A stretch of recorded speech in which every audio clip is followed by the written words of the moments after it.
sosok gadis cantik yang bernama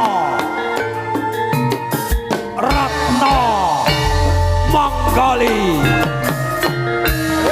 Ratna Manggali adalah putri satu-satunya dari Ratu Calon Arang kala itu.